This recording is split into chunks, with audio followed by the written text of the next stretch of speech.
This is KHQ Nonstop Local at 11. All of these men and women have a story, have a family behind them, have friends and battle buddies that they served with, and we can't forget. Their loved ones paid the ultimate sacrifice for our freedom. Now a special memorial is bringing their stories to life. Good evening and thank you for joining us tonight. I'm John Webb. Boots and pictures along with American flags sit outside the Spokane Arena. It's a part of a project to make sure you know the names, faces, and stories of those who died in the line of duty protecting our country.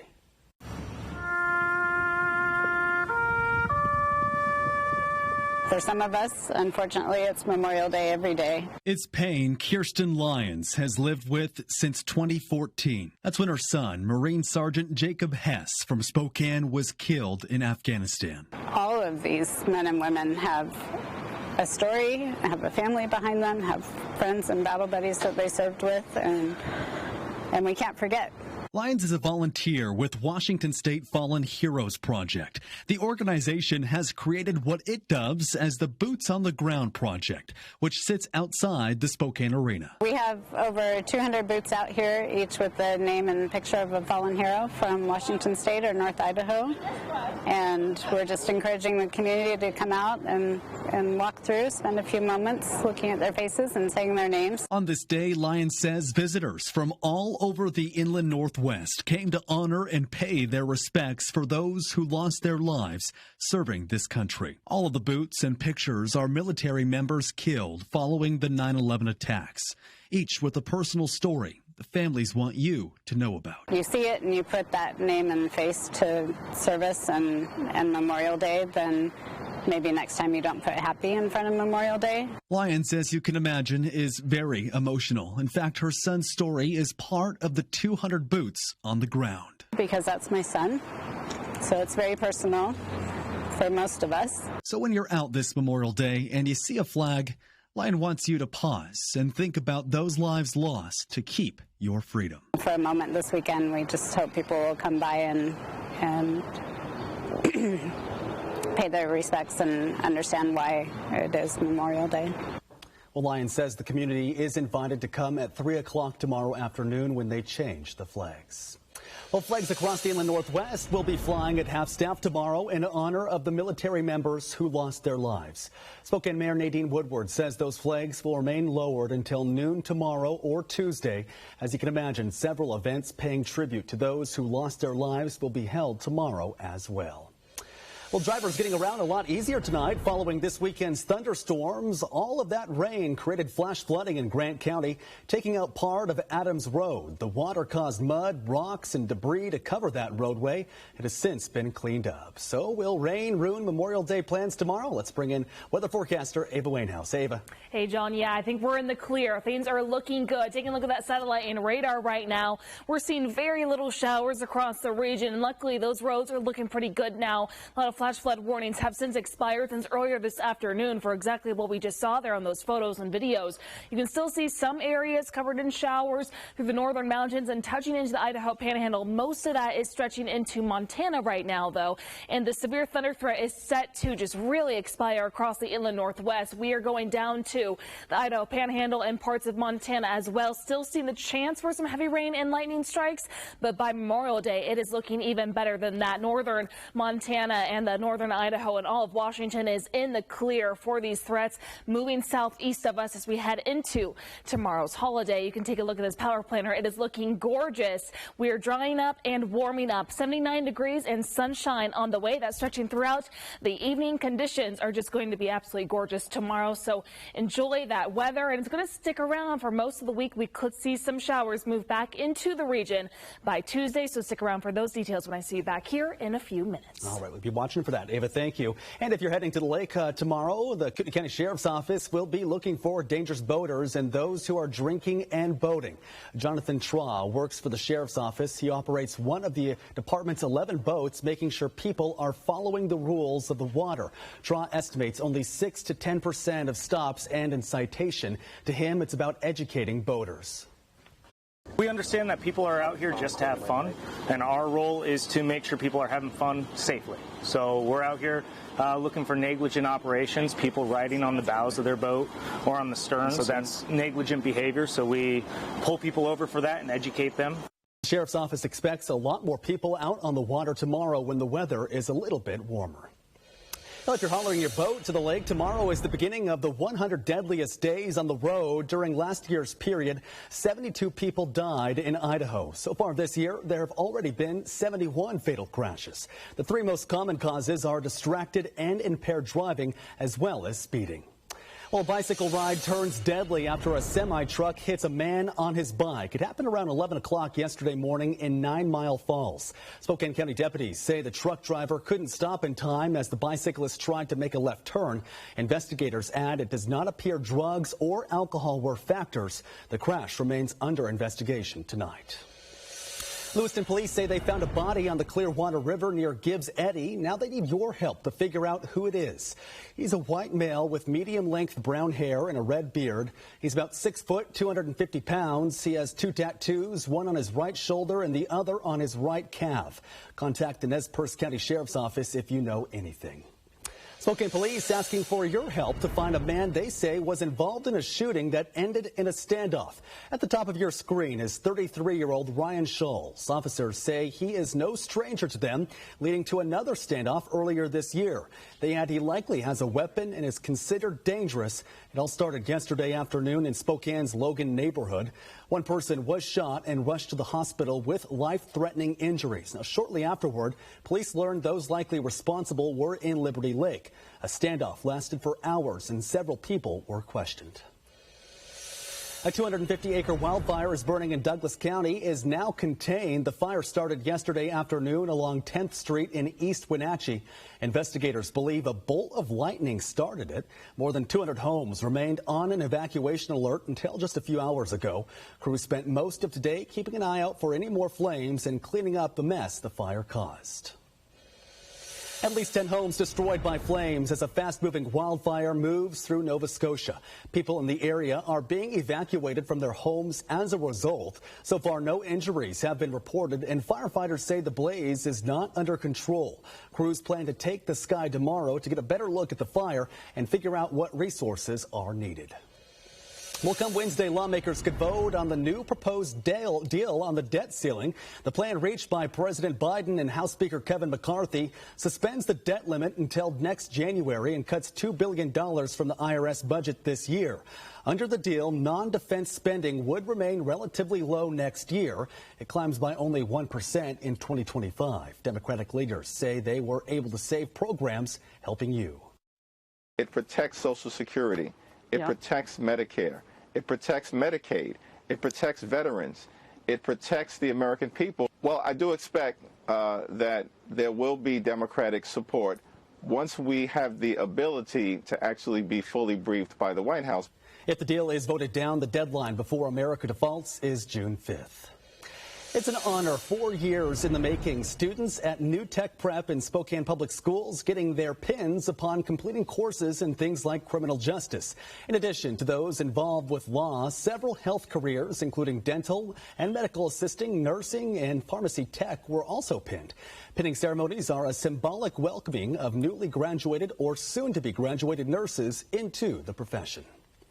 Well, the Seattle Mariners look to win another series during their 10-game homestand. Noah Schmick joins us now over in the Northern Quest Sports Studio with more on their game today. Hey, Noah. Yeah, hey, John. This 3-game series with Pittsburgh saw 7 home runs by the Pirates in Game 1 and then a shutout thrown by the Mariners in Game 2. So, Game 3, you don't know what we're in for, but we do know it was a rubber match. Sunday baseball at T-Mobile Park. Former Zag Marco Gonzalez took to the mound, but today was all about the bats. Julio Rodriguez lifts one high to left. At the wall is Connor Joe for Pittsburgh, but it's just over his glove. 1-0 Mariners early. Cal Raleigh, first pitch swinging in the 4th inning. He also crushes this one. It's all the way into the right field stands and not coming back. Pirates get a sac fly in the 5th inning, but Jared Kelnick responds in the bottom half of that inning. An RBI double down the left field line. J.P. Crawford scores easily with that speed. But in the 8th inning, Pittsburgh gets 2 runs, including this tying run on this wild pitch by Paul Sewald, so we'll go to extra innings. Tied at 3, Eugenio Suarez calls game quick. A 3-run jack to walk it off in the 10th inning. And just like that, the Mariners get the 3-game series win over the Pirates, but a daunting opponent awaits them tomorrow, the start of a 3-game series in Seattle against the New York Yankees. John, back to you for more news. All right, Noah, thank you. Well, batter up. 24,000 fans are packing Lewiston at the NAIA World Series. It's a double elimination tournament that began all the way back in 1957. Those fans aren't just coming to the ballpark. They're eating at local restaurants, they're shopping, and they're staying at hotels. A regional economist put together a study back in 2019 and estimated that the average out-of-town guest spends close to $300 a day. The 7-day tournament adds up to more than $1 million. So tomorrow on Wake Up Nonstop Local, our very own Sam Adams is there, and he'll break everything down about this tournament starting at 5 o'clock. Well, cleaning up communities affected by fentanyl, what tribal leaders across the state of Washington are doing to combat the growing deadly epidemic. And caught on camera, a daring rescue as a man is trapped in a burning car. What we're learning about what exactly happened. And will Memorial Day be a washout? A live look at over downtown Spokane. Ava has your forecast in just 7 minutes.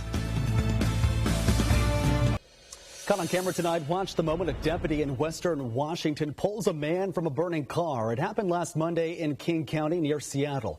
A woman flagged down that deputy after escaping from the car, which went down a 40-foot embankment. Well, the deputy says the man was badly burned, and the deputy suffered second-degree burns with blisters on his hand. Another rescue, this one involving a paraglider who got stuck in a tree. It happened Friday afternoon near the Poo-Poo Point takeoff site in Issaquah. It took crews about an hour and a half to free the man. We're told he was taken to the hospital with non-life-threatening injuries. An estimated 10% of deaths among Native Americans in Washington state is due to fentanyl. Now tribes from all over, including Spokane, are working to reclaim their communities. Leaders of the various tribes describe fentanyl as the new pandemic. To help address the issue, the Lumi Nation hosted a seminar last week. Now, during the 2-day event, 28 tribes and their leaders worked on solutions to the fentanyl crisis. We're very fearful as tribal leaders and very fed up with this scare of normalizing drug overdose in our community. We do not give up on people. We continue to have empathy and care for them and continue to try to help them get better. Well, just in April, the DEA seized more than 161,000 fentanyl-laced pills and 80 pounds of illegal substances destined for the Colville Reservation. Another summit is set for August. Well, those needing mental health will soon have another option. Multicare says it will offer services starting this fall at the Behavioral Health Clinic in the former Hilliard Library in Spokane. Now, work began on the project months ago. The healthcare provider says the ultimate goal to schedule 50,000 appointments a year. Well, May is National Women's Health Month, and one doctor from Walla Walla says it's very important for women to know the signs of illness like breast cancer and ovarian cancer. He adds oftentimes family members hear their loved ones complain but don't realize what those symptoms mean. Some signs include tender breasts, abnormal pain ovulating or during your menstrual cycle, and those with a family history need to schedule your checkups. Well, dishing up pancakes and thank yous to those who served their country. The Fairmount Memorial Association is hosting its Heroes Pancake Breakfast tomorrow morning. It costs $3 and is free to veterans and current military members. Afterward, the American Legion Riders will host a cruise starting at Riverside Memorial Park and ending at Fairmount Memorial Park. And the rockets wiggling, the bombs bursting in air. A very special Memorial Day ceremony honoring the lives of 14 veterans who have died. The city of Grand Coulee is hosting its annual Isle of Flags. The event flies the burial flags for veterans who have died. Isle of Flags will be held at Spring Canyon Cemetery about an hour and a half from Spokane. That starts at 11 o'clock. If you're heading to a Memorial Day event or spending time with outdoors barbecuing, we all know about how problematic mosquitoes can be. If you grill, make sure there aren't insects like wasps nesting inside. Remove still water and bird feeders or gutters where mosquitoes can breed. You'll want to use UV light repellents and fans outside. Water down your shrubs and bushes and avoid excessive mulch around plants that attract insects. Those are some good tips because we went to Priest Lake, what, 2 weeks ago, a week ago? And a week ago, I think. The mosquitoes were already pretty bad out there. Oh, and sweet blood. They like them. They like my arms, I think. They loved Ava. They didn't like me. They like this, sweet blood. He's not sweet, I guess. Well, yeah, I mean, I think the skies are clearing up, bring some sunshine. The mosquitoes are out, and I think they're going to be out tomorrow as we see those storms head east and those isolated showers sticking around North Idaho tonight. But primarily, everyone is looking really good as we head into Memorial Day tomorrow. Sunny, perfect weather, temperatures in the mid to high 70s, high 80s in some areas.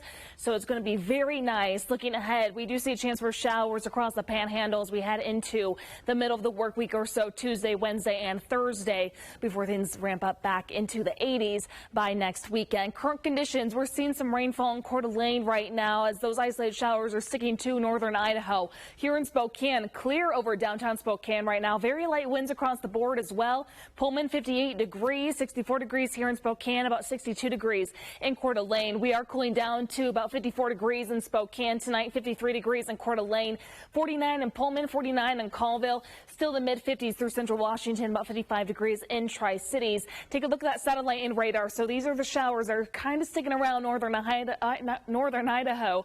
Northeast Washington still seeing some action as well, but mostly these showers are dispersing, making for a very clear Memorial Day as we head into tomorrow. Early Monday morning, we're seeing pretty much clear skies across the board, some cloud coverage scattered around the area, and we could see some action of showers through Kalispell and Missoula and up north in Canada for our friends in Montana and up north in Canada as well. By 2 p.m. though, we're still looking good by 8 p.m. and 11 p.m. and then we head into our Tuesday early morning. Just this work week is really up to a better note in comparison to what we saw this Memorial Day weekend. Here's that outlook for the severe thunder threat we've been talking about. We are in the clear for northern Idaho, Spokane, all of Washington and northern Montana as well, most of Oregon too, as these severe threats are moving southeast of us. These areas could still see some thunderstorms and recorded heavier rain showers throughout the next couple of days and into tomorrow, but we here in Spokane looking very nice. Here's that power planner again for you. Sunshine on the way, 79 degrees, perfect weather, winds southwest 8 to 11 miles per hour.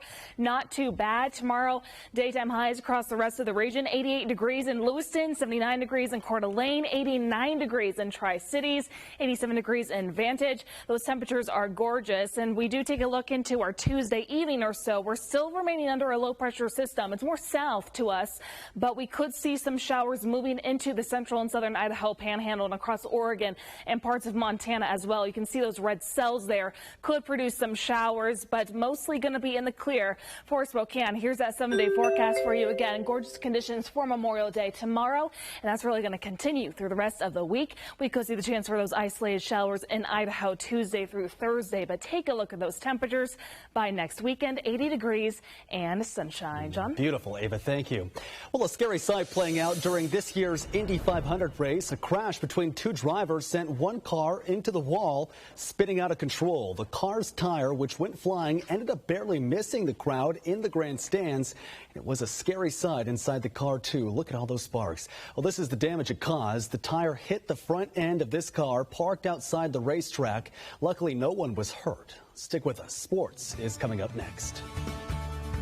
Finally tonight, a bear caught catnapping in a tree. Those living in a nearby apartment complex noticed the bear taking a snooze behind their building in Hartford, Connecticut. Police blocked off the road and waited for the animal to come down on its own. There is an increase in bear sightings all over as they wake up from hibernation and start looking for food.